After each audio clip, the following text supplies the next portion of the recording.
In the middle of a snowy Montana night, an old man living alone in a remote log cabin was awakened by a strange knock at his door.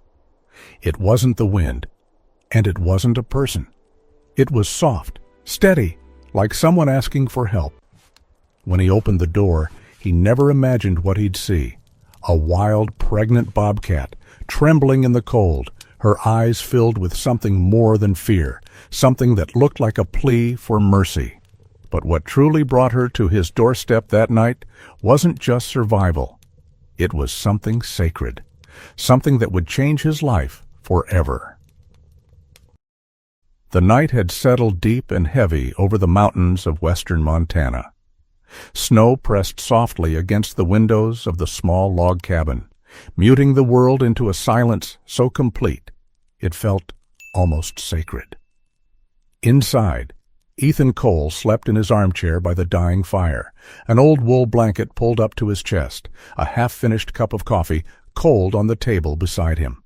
Retirement had taught him a new rhythm of life, early nights, quiet mornings, and long stretches of solitude that most men would find unbearable, but which he had slowly come to accept.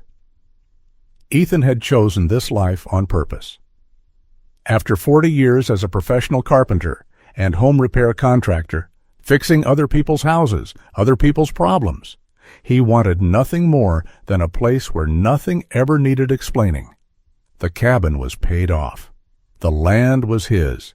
No deadlines, no schedules, no insurance paperwork, no phone calls about emergency repairs or rising construction costs, just wood, snow, and the steady comfort of routine. That was why the sound didn't make sense. It was faint at first, so faint he almost dreamed it. A dull, uneven thump, followed by a pause. Then again, not the sharp rap of knuckles on wood, but something softer. He stirred in his chair, heart giving a single confused beat, and listened.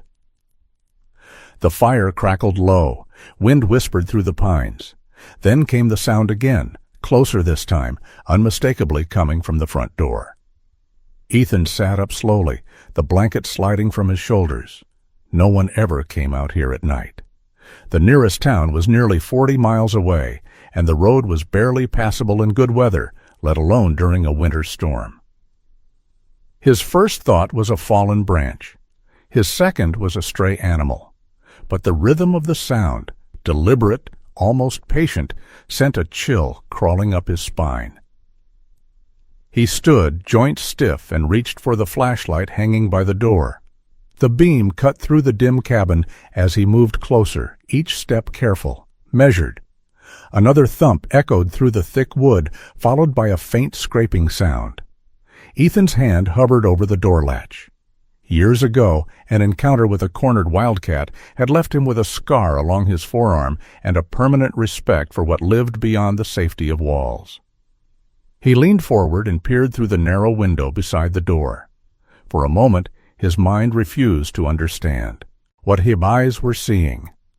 A bobcat stood on his porch, not prowling, not snarling, just standing there in the falling snow, her body low and tense, her breath coming out in short white bursts. Her coat was dusted with ice crystals, her ears flattened against her head, and her belly, large, heavy, unmistakable, hung low beneath her frame. She was pregnant, very pregnant. One of her hind legs was streaked dark, where blood had soaked into her fur, the wound raw and angry against the white of the snow. Ethan's pulse thundered in his ears. Bobcats didn't come to doors. They didn't knock. Another soft thud sounded as the animal shifted her weight, her paw brushing the wood again, not in aggression, but in what looked disturbingly like effort. She swayed slightly, then steadied herself. When she lifted her head, their eyes met through the glass. There was no fire in her gaze, no wild challenge. What stared back at him was something Ethan had not expected and could not easily name. Fear, yes, but layered beneath it was exhaustion, pain, and something else entirely. A raw, aching need that bypassed instinct and reason alike. She was not hunting. She was asking. Ethan stepped back, breath shallow. Every practical instinct he had screamed that this was dangerous. A wild predator, injured, cornered by weather and pain, could turn in an instant. Letting her inside would be reckless, irresponsible, possibly fatal.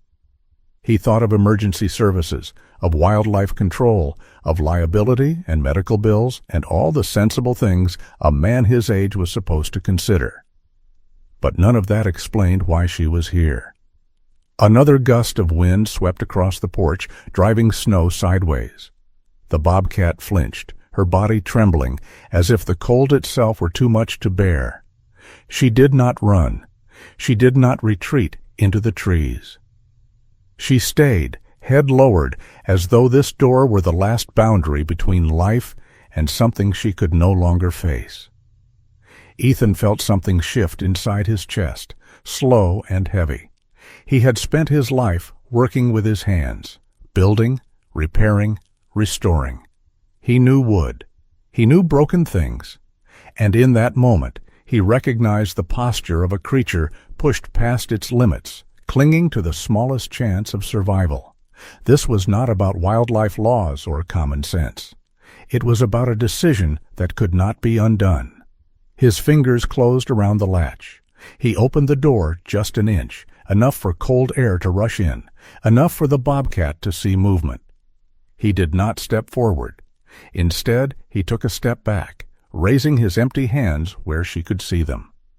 The fire behind him cast a warm glow across the floor, spilling outward like an invitation. For a long moment, nothing happened. Snow fell. Wind moaned through the trees. Ethan stood there, heart hammering, acutely aware that one wrong move could end everything. Then, slowly, the bobcat shifted her weight and took a cautious step forward. Her paw crossed the threshold. Then another. Each movement was labored, deliberate, as though she were walking on borrowed strength.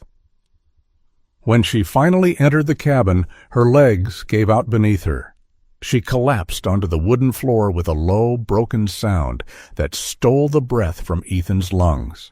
The door swung shut behind her, sealing them both inside. The world outside disappeared, replaced by the crackle of fire, the sharp scent of blood and snow, and the quiet realization that something irreversible had just begun.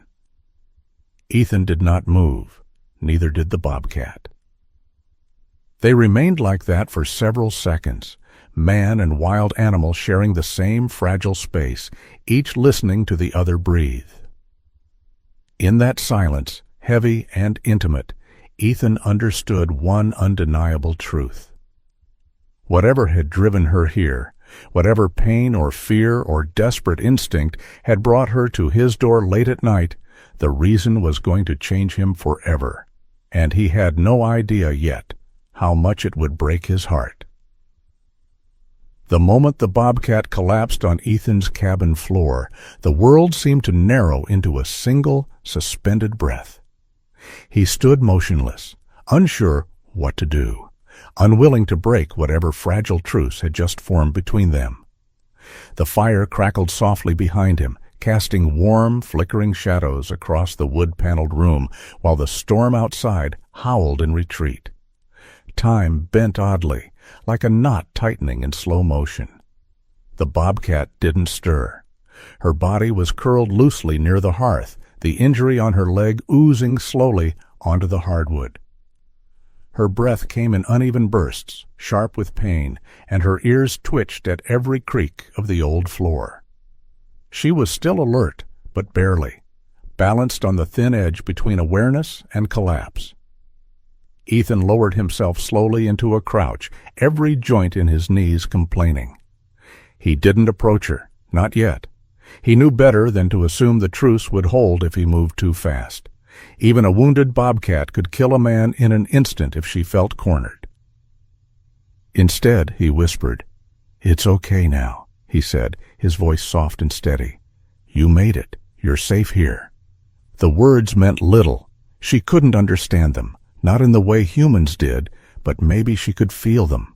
Maybe the sound itself, The rhythm offered a kind of comfort. He stood back up and moved slowly toward the kitchen, eyes flicking to the blood trail staining the floor. From the cabinet beneath the sink, he pulled out a stainless steel mixing bowl and filled it with cool water. His hand trembled slightly, not from fear exactly, but from the surreal weight of the moment. How did you prepare for something like this? There were no guidebooks for when a pregnant bobcat collapsed in your living room. When he returned, she opened her eyes, golden, glassy, and fierce, even in their weariness. Their gazes locked. She didn't move, didn't growl, just watched him, measured him. Ethan placed the bowl near her, but not too close, just enough for her to reach it without. Feeling threatened, then he sat on the floor across the room and waited. Minutes passed. She didn't drink, she didn't move. But she never stopped watching him. The silence in the room began to shift, becoming something more than absence of sound. It thickened into something reverent, heavy with meaning. A kind of understanding, ancient and wordless, passed between them. She had come here because she had no other choice, and now her life, and the lives of the cubs inside her, depended on the kindness of a man who had every reason to shut the door. Ethan let out a long breath and rose carefully.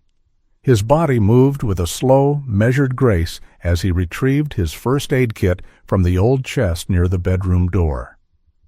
He opened it not with urgency, but with the quiet deliberation of someone who knew this would not be a quick fix. He approached again, but only halfway this time. He sat cross-legged on the floor, placed the kit in front of him, and held up a clean gauze pad for her to see. "Just gonna help," he murmured. "That's all." The bobcat's eyes flicked to the cloth, then back to him. No hiss. No flinch. That was permission enough.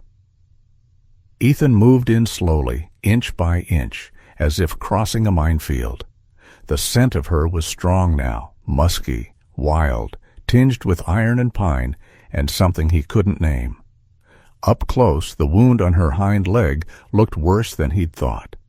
A deep gash, angry and red, likely torn open by a sharp rock or branch. He dabbed the edges gently with a saline wipe. She tensed, but didn't lash out. Not even a growl, just a shudder, and then a deep, controlled breath. As if she understood the pain was necessary. Ethan worked in silence. His hands moved with muscle memory, honed from years of sanding delicate furniture and handling rough lumber. The same patience that had helped him build cabinets now guided the gentle press of bandage to skin. The fire snapped suddenly behind them, and the bobcat jerked, her muscles rippling beneath her spotted coat. Ethan froze. His heart climbed into his throat. But then something happened that shook him more than any growl ever could. She lowered her head, laid it gently on the wooden floor, and closed her eyes. Not from exhaustion this time, but in surrender. A quiet, profound act of trust. Ethan sat back on his heels, hands falling into his lap, eyes burning. That small gesture undid something in him. A knot he hadn't known was there, something bitter and coiled in his chest, unwound. He realized he wasn't just helping her, she was helping him, too. Years of quiet loneliness had carved grooves into his days. Retiring had brought peace, but also emptiness. The home improvement business he'd run for decades was gone now, sold to a younger man more interested in profit margins than craftsmanship. His clients, many of whom had become friends, had faded into memory. He didn't mind being alone. Or at least, that's what he told himself. Until tonight. He didn't speak again. He didn't move. He simply sat beside her, near enough to offer presence, far enough to show respect. And in that flickering light, beneath the steady hum of winter wind, two broken things shared warmth without ever touching.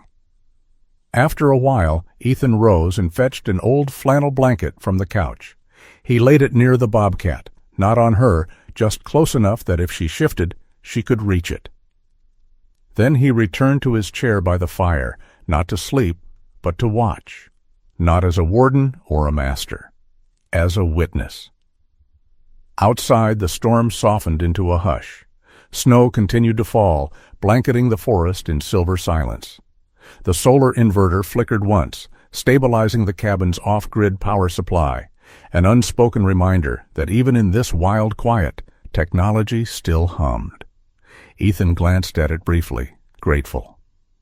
If this had happened on a night without heat, without light, he might not have been able to help her at all. He stared at the Bobcat, her body finally still, her breathing shallow but even. Her swollen belly rose and fell in steady rhythm. Somewhere in the quiet folds of her mind, she knew this place was no longer danger. It was sanctuary. And for the first time in years, Ethan Cole didn't feel quite so alone. Morning arrived slowly, bleeding into the cabin through the frosted windows like a secret being whispered through glass. The fire had burned low, but a gentle warmth still lingered in the air. Ethan hadn't slept. He sat in his worn armchair, watching the Bobcat as she lay curled near the hearth, her breathing steady, her injured leg swaddled in a bandage that now bore faint streaks of blood. Her eyes had opened once or twice during the night, but only briefly. There was no fear in her gaze now, only exhaustion, and something close to peace. Ethan sipped from a new cup of coffee, this one hot and strong, brewed with the last of his dark roast beans. He wasn't sure what to do next. He had planned to drive into town today, stock up on groceries, refill his prescription for arthritis pain, pick up a new carbon monoxide detector after the last one started chirping. But all of that seemed irrelevant now. He couldn't leave her. Wouldn't. Not while she was like this. The world outside the cabin remained blanketed in deep snow. The road to town would be buried and slick, the local power lines probably sagging under ice. This was the kind of day when most people stayed home, curled under blankets, shopping online for winter gear or researching home backup power options in case of outages. Ethan had none of those luxuries. He lived with what he had, made what he needed, and didn't expect much else. He stood, stretching his back with a groan, and walked quietly to the kitchen. As he reached for the kettle, he heard it. A knock. Not from the floor, not from the Bobcat, from the front door. He froze. It was a sharp, quick rhythm. 2 knocks, then silence. Not the soft thud of a paw, not the scraping of wind. Real knocks. Ethan's mind raced through possibilities. No one visited him without calling first, and no one would make it through that storm. He walked to the door, heart suddenly thudding like a drumbeat. He cracked it open and blinked into the cold morning. A small figure stood on the porch, bundled in a red parka, her cheeks flushed from the cold. Snow clung to her boots, and her knit cap had slipped sideways over one ear. "Hi, Grandpa," she said, grinning. Surprise. Ethan stared. "Lily?" She dropped her duffel bag with a soft thump. "Dad's flight got canceled last night. Mom had to work, so they sent me on the snow coach to Evergreen Junction. I called, but your phone was off, so I got a ride up from Mr. Alden. He had snow chains. He dropped me off at the trail." "You walked the trail in that snow?" "It wasn't bad," she shrugged. "I've got good boots." Ethan opened the door wider. "Get in here before you freeze." She stomped the snow off her boots and stepped inside, her eyes scanning the cabin with the casual familiarity of someone who'd spent many holidays here. But then she stopped, dead in her tracks. Her breath caught as her gaze landed on the form curled near the fire. "Grandpa?" Her voice dropped to a whisper. Is that a Bobcat?" He held up a hand instinctively. "Don't move." The Bobcat stirred, lifting her head slightly. She didn't growl, didn't bare her teeth, just watched the newcomer with wary, steady eyes. Lily's mouth opened, then closed again. "Is she, okay?" "She showed up last night," Ethan said quietly. "Pregnant. Hurt. I think she's close to giving birth. Why did you let her in?" "I didn't," he said. "She asked." Lily looked at him like he'd just spoken a different language. "She what?" "She knocked," Ethan said, voice soft. "She stood at the door and knocked." Lily stepped closer, slowly, like approaching a skittish cat. She crouched at a respectful distance, eyes wide. "She's beautiful," she whispered. The bobcat's ears twitched, but she made no move to rise. Her breathing remained steady, her body curled protectively around her belly. Lily glanced back at Ethan. "Can I sit here?" "Not too close." Lily nodded, then lowered herself to the rug, wrapping her arms around her knees. She didn't speak again. She just watched. Minutes passed. Ethan sat nearby, unsure of what amazed him more, that the bobcat allowed this new presence, or that Lily had instantly known how to exist beside her. "She looks tired," Lily finally said. "She is." "Is she going to have her babies here?" "I think so." "That's kind of amazing." Ethan nodded. They sat in silence for a long while, the only sounds the crackling fire and the soft sigh of snow sliding off the roof. Lily eventually leaned her head against the arm of the couch, her eyelids fluttering. The early morning trek had drained her, and before long she was dozing. The bobcat never moved. Ethan watched both of them, his granddaughter, the wild mother-to-be, and something in him shifted again. This wasn't just survival. This wasn't just an emergency. It was a moment he would never experience again. 3 lives, 1 room, no words. Outside, the sun finally broke through the gray, casting thin bands of gold across the forest. Birds began to stir in the trees. The day was beginning, but nothing felt ordinary anymore. Ethan quietly reached for his phone, thinking he might capture this moment, a photo, something to prove it wasn't all a dream. But he paused. Some things weren't meant to be shared. Some things, like the trust of a wild animal or the quiet courage of a 10-year-old girl, were too sacred for pixels. He slipped the phone back into his pocket. Later that day, while Lily helped him boil more water and restock the woodpile, she asked, "What are we going to do if she gives birth today?" Ethan looked at the bobcat, who was still resting, eyes closed but ears alert. "We make sure she has what she needs," he said simply. "Then we stay out of the way." Lily nodded solemnly, as if accepting a mission. She grinned. Grandma would have loved this. Ethan smiled back, a little ache blooming in his chest. "Yeah," he said softly, "she would have." As night began to fall once again, the cabin glowed with the light of the fire and the weight of something new, a fragile, impossible balance of trust, youth, and wildness. And Ethan, who had thought his life had already given him every surprise it had to offer, began to understand that some doors don't open by accident. They open when the heart is ready. The sky outside had darkened once again, casting long violet shadows across the snow-covered forest. Inside the cabin, the quiet held, thick and steady, like a held breath.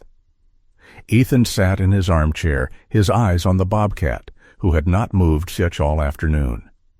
Lily, now rested and wrapped in her favorite fleece hoodie, sat on the floor nearby with a sketch pad, occasionally glancing up to check on the creature they both watched like a flame. Beautiful, dangerous, fragile.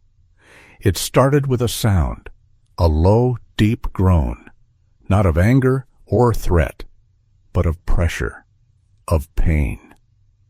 Ethan looked up from his crossword, his pencil freezing mid-word. Lily dropped her pencil. "Did you hear that?" she whispered. He didn't answer. He was already moving, The bobcat had shifted positions, awkwardly dragging her body upright. Her front paws braced against the wood floor, claws splayed, her head hanging low. Her breathing had turned shallow and fast, her body trembling, as if caught in a sudden chill. "It's time," Ethan said softly, almost to himself. Lily stood. "She's going to have the babies now?" He nodded. "Go to the kitchen, boil some water. Grab the old towels from the drawer under the sink, the ones we don't care about." Lily didn't hesitate. She dropped her sketch pad and ran. Ethan moved slowly toward the bobcat, careful not to startle her. She didn't snap, didn't hiss. Her golden eyes flicked toward him, glazed with something between pain and focus. Her body convulsed once, then again, and she let out a low, guttural cry that twisted his insides. He knelt a few feet away, not touching her, just watching, present. He'd seen calves born before, and once a litter of farm kittens back when he was 10. But this was different. This wasn't on a farm or in a barn. This was a wild animal giving birth in a man's home, not by force, not in fear, but in need. Lily returned with the supplies. She placed the towels gently beside him and sat nearby, her eyes wide, her fingers balled into fists. The bobcat strained again, her body contracting with terrifying intensity. A thin line of blood streaked the floor. Then, just as quickly as it had started, her body slackened. And there it was. The first kitten, so small it looked unreal, slick and spotted, blinking in the dim firelight. It didn't cry, just breathed, shallow and fast. Lily gasped, covering her mouth. Ethan didn't speak. He watched as the mother turned, slowly, and began to lick her newborn clean. Her tongue moved with surprising gentleness, her focus absolute. There was no room for pain now, only instinct, only care. Minutes passed. The kitten wriggled weakly beneath her touch, its tiny body finding warmth against her side. Then came the second, a bit larger, more vocal, squirming immediately upon arrival. Ethan passed a clean towel closer, but the bobcat ignored it. She knew what to do. As she cleaned the second kitten, Lily whispered, "She's doing it all by herself." Ethan nodded. "That's how it's supposed to be." "But she didn't come here to give birth alone," Lily said, voice small. "She came here because she needed help." He looked at her, really looked at her. Her face was pale and awed and completely sincere. "You're right," he said. For a long time, no one spoke. The mother bobcat curled her body around both kittens, licking and nudging them until they nestled against her belly. The fire popped in the background, and outside a light snow had started again, dusting the porch in fresh white. Lily crawled a little closer. "Do you think they'll live?" she asked. "I think she gave them the best chance she could," Ethan said. "And maybe we helped." He leaned back on his hands, letting the weight of the moment settle into his bones. He felt older and younger all at once. "Can we name them?" Lily asked. Ethan smiled. "That's not really up to us." Lily considered that. "Maybe just something to call them, in case they come back one day." He didn't answer right away. Then he pointed. "That one's got the little stripe on his back. Let's call him Ash." "And the smaller one?" "Fawn," he said after a pause, "like the soft kind of strength." They didn't speak after that. There was nothing more to say. As night deepened, Ethan added more logs to the fire and turned down the cabin lights. The bobcat was asleep now, her breathing deep and even, the kittens nestled against her like living secrets. Lily curled up on the couch with a blanket, her eyes heavy. Ethan sat beside her, staring into the glow of the flames. This was not the moment he had expected. He had once spent hours reading product reviews for wood stoves, solar generators, and cabin insurance policies, trying to plan for every emergency. But nothing had prepared him for this. No backup heating system, no prepper blog, no article on wildlife safety or home solar installation tips had mentioned what to do when the wild itself knocks on your door and asks for sanctuary. And yet here they were, alive, together. He reached for the folded flannel blanket and gently placed it around Lily's shoulders. She murmured something in her sleep and turned toward the backrest. Outside, the wind shifted. The tree whispered. Inside, a man, a child, and 3 wild creatures slept under the same roof, bound not by words, but by something older and deeper.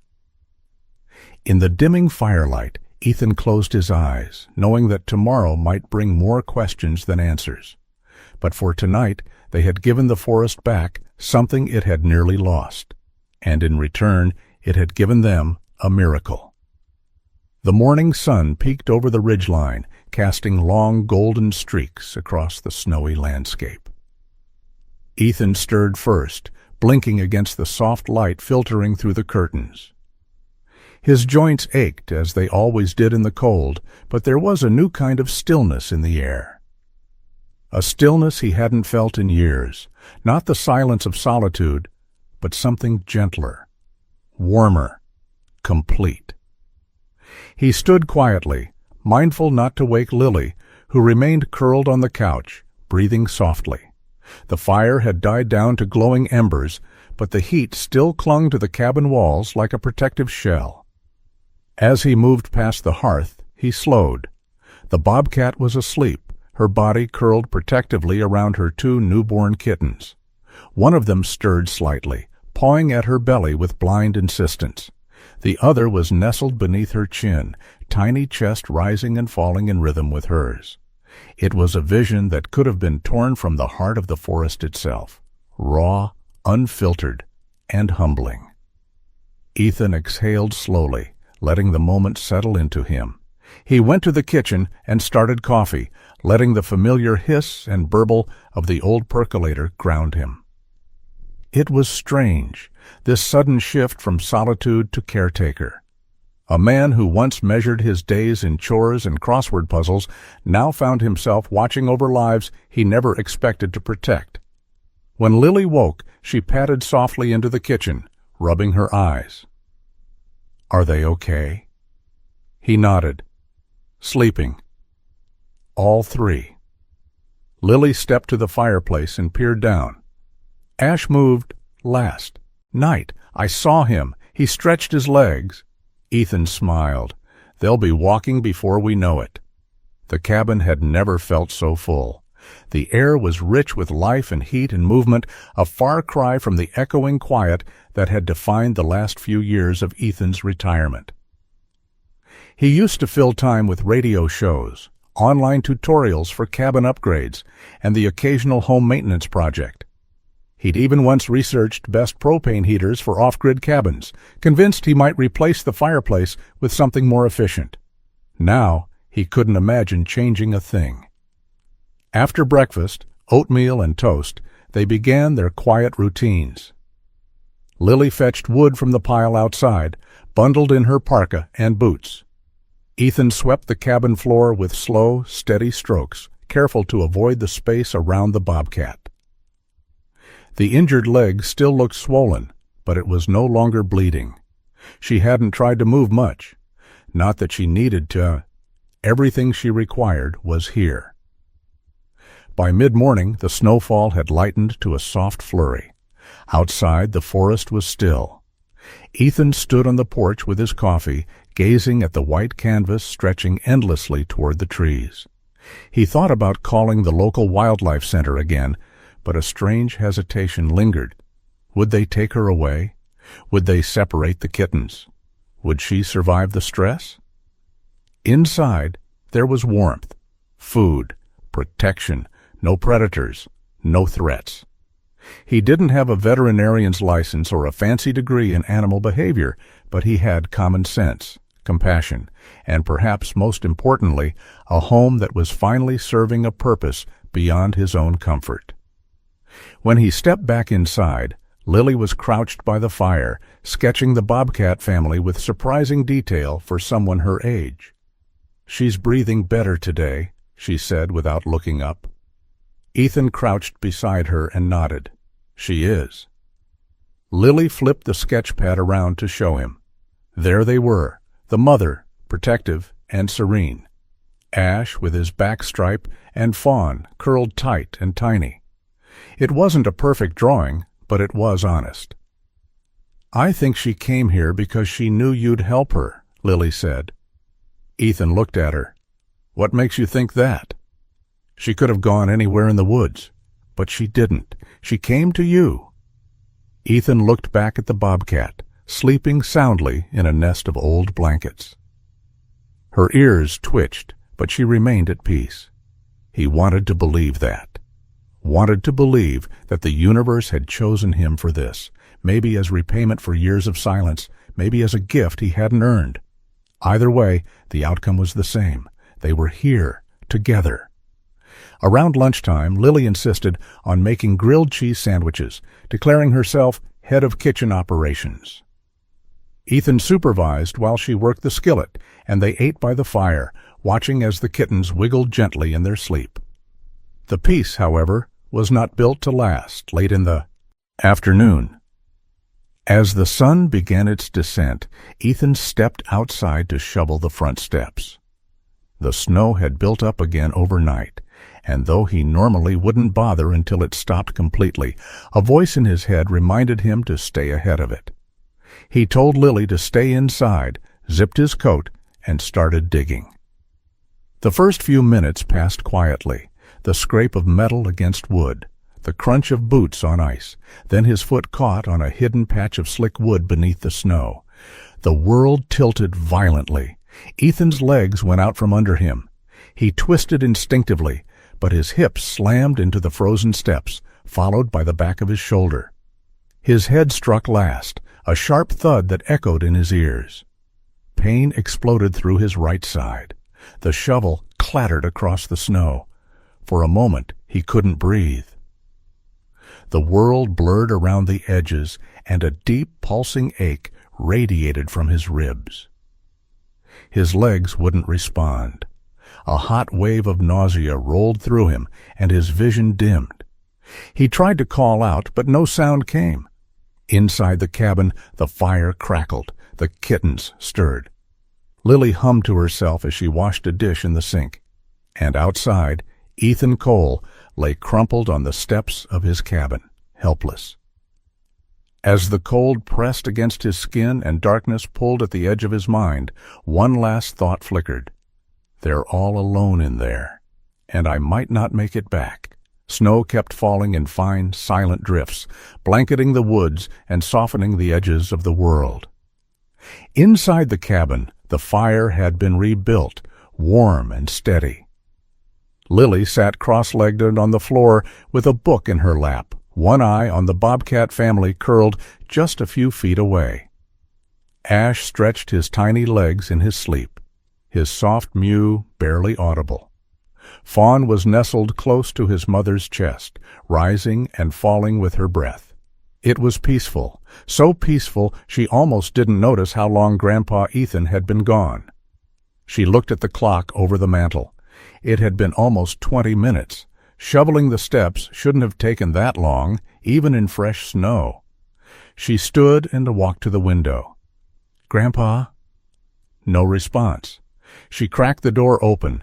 The blast of cold air made her shiver instantly, and she pulled her jacket tighter around her shoulders.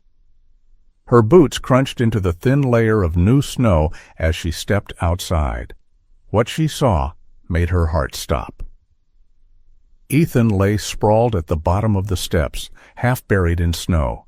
His shovel was several feet away, and one of his legs was twisted at a strange angle. His face was pale, lips slightly blue, and his eyes were closed. "Grandpa!" she screamed. No answer. She stumbled down the steps, falling to her knees beside him. "Grandpa, wake up, please!" She shook his arm. His body was cold to the touch. He groaned, but barely. His eyelids fluttered, then closed again. She fumbled for her phone, hands trembling. No service. Of course, the snowstorm had knocked out cell reception again. The landline was inside the cabin, but even if she could call, would help arrive in time? She ran back toward the cabin. And then everything shifted. The Bobcat was standing. It was the first time since she'd arrived that the wild mother had stood on all four legs. Her posture was stiff but steady. Her head was raised, her ears perked. She knew something was wrong. Lily stumbled to a stop. The Bobcat moved past the kittens, her eyes fixed on the open door, her body low, cautious but purposeful. She crossed the room slowly, pausing at the threshold. Then she looked at Lily, not with fear, with intention. And then she ran. Out the door, across the snow, straight toward Ethan. Lily watched in shock as the Bobcat skidded to a halt beside her grandfather. The animal lowered her head and sniffed his face, her breath misting in the freezing air. Then she lifted her head and did something Lily would never forget. She howled. A long, rising sound, not a growl, not a snarl, but a piercing, deliberate cry that rang through the forest like a siren. She howled again, louder, pacing in a tight circle beside Ethan's body. Then again, and again. Inside the cabin, the kittens mewed faintly. The Bobcat howled louder. It wasn't a call for her young. It was a cry for help. Lily's breath caught in her throat. She'd read about animals communicating in emergencies, but this was something else. It wasn't instinct, it was awareness. The Bobcat turned suddenly and bounded toward the edge of the woods. She paused, looked back at Lily, then vanished between the trees. Lily didn't move. She didn't know what to do. Until she heard something, a distant rumble. At first, she thought it was thunder, but the sky was clear now, frosty and blue. The rumble grew louder. Then a crackling sound followed by a faint shout. She turned toward the trail and saw it. A snowmobile, bright red. 2 people riding it, bundled in orange jackets with emergency gear strapped to the back. One of them waved. She ran toward them, shouting, "Here! Over here!" The riders pulled up fast, engines sputtering to a stop. The lead rescuer, a ranger she recognized from town, named Bill, jumped off. "We heard an animal calling like hell," he said, out of breath. "Thought maybe it was a distress signal. Never heard anything like it before." "You okay, honey?" "No," she gasped. "It's my grandpa. He fell." Bill followed her to Ethan, already assessing him with practiced eyes. "Pulse is low, but it's there. Cold exposure, head trauma maybe. We'll get him on the sled." The other ranger pulled a portable stretcher from the pack. Together they wrapped Ethan in thermal blankets and secured him carefully. Lily watched, tears frozen on her cheeks. "How'd you find us?" she asked. Bill didn't look up. "We weren't even supposed to be on this ridge. But that sound..." He shook his head. It wasn't just a cry. It was like someone was calling. "Where are you us?" Lily looked toward the trees. No sign of the Bobcat, no paw prints, just snow. Back at the cabin, the fire still glowed. The kittens mewed softly in the nest of blankets. Lily checked on them, her small hands trembling. Their mother hadn't returned, not yet. But she'd done what needed to be done. As the snowmobile sped away, carrying Ethan toward safety, Lily stood at the cabin door, watching the forest, her heart pounding. She whispered into the cold, "Thank you." Somewhere out there, in the wide silence, the wild mother was still running. And Lily knew, deep down, that she'd be back. Ethan woke to the antiseptic scent of hospital linens and the soft beeping of machines. His body ached in deep, unfamiliar ways. A sharp tightness throbbed in his ribs, and a dull pressure pulsed behind his eyes. When he blinked, he saw a white ceiling and a single fluorescent light, aid flickering softly above him. For a moment, he didn't remember. Then he turned his head and saw Lily sitting by the window, her knees tucked to her chest, a wool blanket around her shoulders. She was asleep in a plastic chair, her face pale from worry, but peaceful in rest. And everything came rushing back. The snow, the fall, the bobcat. He swallowed, his throat dry. A nurse noticed he was awake and entered quietly. "Mr. Cole, you've had quite the scare," she said with a smile. "You're lucky to be alive. Your granddaughter was brave and fast. Paramedics said if she'd waited much longer, things could have gone very differently." Ethan didn't speak. He just turned toward the window again. His eyes weren't on Lily. They were on the forest beyond. 3 days passed.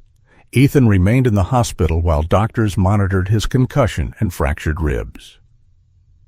He hated every hour of it, the noise, the fluorescent lights, the too soft beds, but he tolerated it, mostly for Lily's sake. She stayed by his side most days, occasionally drawing in her sketchbook or scrolling through his old iPad. Once he caught her searching, "Do bobcats understand humans?" on a wildlife blog, and he didn't stop her. He didn't want to admit how badly he wanted answers, too. When they were finally discharged, they returned to the cabin by ranger truck. The snow had melted just enough to make the road passable again. The sky was clear, the air biting cold. Ethan walked slowly, leaning heavily on a cane. Every step reminded him of his age, of his limits. But it wasn't pain that slowed him. It was fear, not of falling again, of what he might or might not find waiting for them. When they arrived, the front porch was just as they'd left it, save for the fresh footprints of deer and foxes who had wandered through. Lily ran ahead, pushing open the door with trembling hope. The fire was cold, the blankets were still there, but the bobcat was gone, so were the kittens. Lily turned slowly, eyes searching the shadows. She left. Ethan stood in the doorway, nodding, once. "She waited until we were gone." Lily's voice cracked. "Do you think she knew you were going to be okay?" He considered that. Maybe. Or maybe she knew she'd done everything she came here to do. They walked into the room slowly, their boots leaving small trails on the floor. The cabin felt different, not empty, but quieter. As if something sacred had happened here, and now it had passed on. Then Lily saw it. "Grandpa," she whispered, "look." Near the fireplace, tucked carefully in the folds of the flannel blanket, was something small, not alive, not moving. It was a strip of cloth, the same white gauze Ethan had used to wrap the bobcat's injured leg. It had been left behind, deliberately. Lily knelt beside it, her eyes shining. She brought it back. Ethan didn't speak. He couldn't. His throat had closed with emotion, the kind that lived too deep for words. He stepped forward and reached down, lifting the bandage gently in his hands. It was stained with earth. A few specks of fur clung to its edges. But it was clean and whole. A token. A gesture. A goodbye. Lily sat on the rug, staring into the empty nest of blankets. "Do you think we'll ever see her again?" Ethan slowly lowered himself into his chair, still holding the gauze. "She's wild," he said. "She has her own world now." "But she came to ours," Lily said. He nodded.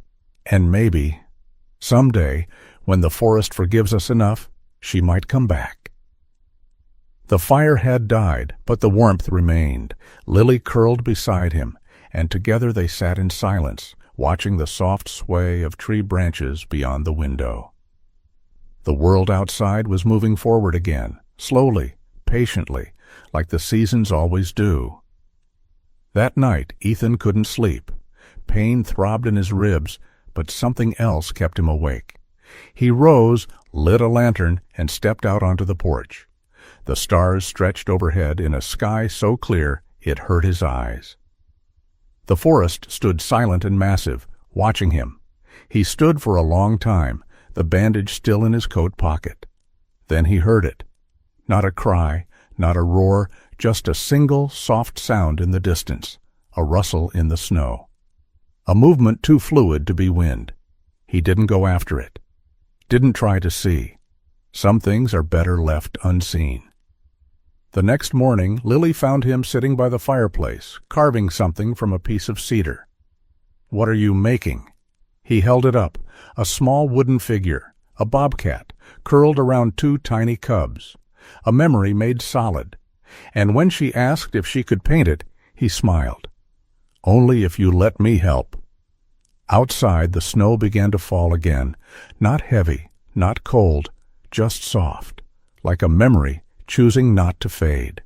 Winter loosened its grip slowly that year. By late March, the snow was still deep in the shadows of the trees, but sunlight lingered longer each evening. The roof of Ethan's cabin shed its icy crown in pieces, sharp, glistening chunks tumbling into the bushes below.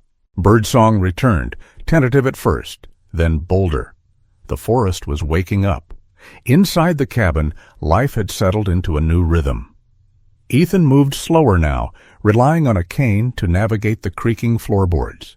His ribs still complained with every bend or twist, but the bruises were fading. What hadn't faded was the memory, the warmth, the miracle. Lily had returned home 2 weeks earlier, just in time for school to resume. Her parents had been shocked to hear the story, half believing, half disbelieving. But Lily stood by every word. She even mailed Ethan a framed copy of the sketch she'd drawn the morning after the birth. He hung it near the window, above the small cedar carving they'd finished together. The mother bobcat and her two cubs, each detail lovingly shaped and painted. One evening, while dusting the shelves, Ethan knocked the carving off its stand. It didn't break, just landed softly on the rug, but as he bent down to pick it up, something caught his eye. A mark on the wooden porch railing just outside. He straightened, walked to the door, and opened it. There it was. A paw print. Faint, almost gone with the thaw, but unmistakable. Broad, rounded, and small. Not from the mother, from a cub. He stepped outside, following the faint line of tracks. They led down the short path from the porch through the birch trees and vanished at the edge of the woods where the snow had already melted into damp earth. He didn't call out, didn't go looking. Some things came back on their own terms. He returned inside, poured a cup of tea, and settled into his chair. A fire crackled low in the hearth, casting orange light across the room. He pulled a blanket over his legs and stared at the front door. Then wound the knock. Not a loud one, just a soft brush, barely audible. His breath caught. He rose, slowly, heart thudding like it had that first night. He opened the door. Nothing. The porch was empty. Wind stirred the trees. A jay called in the distance. But down at the edge of the clearing, in the golden light of sunset, something moved, a flash of spotted fur, a long, lean body brushing through tall grass, then another, smaller, and another, 3. They stood just within view, silhouettes in the light. The mother bobcat, Ash, fawn. They didn't approach. They didn't need to. The mother turned her head toward Ethan, and for a long, suspended moment, their eyes met once more. There was no fear in her, no urgency, just a silent acknowledgement. The debt was repaid. The bond was remembered. And now it was time. She turned and padded back into the trees, her two cubs following behind her, their young legs strong and sure. Ethan stood at the door for a long time after they disappeared. The warmth in his chest was deep, not from the fire, but from something older, something truer. Some debts, he realized, are never meant to be counted, only honored. The next morning he sat at his desk and wrote a letter to Lily. He told her everything about the prince, the sunset, the goodbye. He ended the letter with a single line. They came back to show me they made it, and now I can finally let go. He included a photo of the carving they'd made together, now sitting beneath the framed sketch. The email subject line simply read, "Ash and Fawn, wild and free." Later that afternoon, Ethan took a walk. It wasn't far, just to the clearing where the tracks had ended. The air was fresh, cool, and full of promise. A squirrel darted across the trail. 2 deer watched him from a distance, unafraid. He stood there for a while, then reached into his coat pocket and pulled out something wrapped in cloth. The old bandage, the one the Bobcat had returned. He placed it gently on a tree stump, weighed it down with a smooth stone, and stepped back. It would stay there, a symbol, a story, a truth too strange for words but too deep to ignore. When Ethan returned to the cabin, the sun had dipped low. He turned on the porch light, boiled water for tea, and settled into his chair. Before bed, he checked the front door one last time. No new tracks, just silence. But it wasn't empty. It was full of life that had passed through and moved on, stronger than before. And that night, as he drifted off to sleep, Ethan Cole dreamed not of hospitals or pain or fear, but of soft paw steps in snow, of tiny hearts beating beside the fire, and of a mother's eyes shining with silent gratitude. He dreamed of the knock that changed everything. If this story touched your heart even just a little, drop a simple 1 in the comments below, or just type 0 if you were left speechless. No fancy words needed. We just loved knowing you were here. And if you want more real, emotional stories like this one, where the wild meets the human heart, make sure to hit that subscribe button and turn on the bell so you don't miss the next chapter in our journey together. See you in the next story.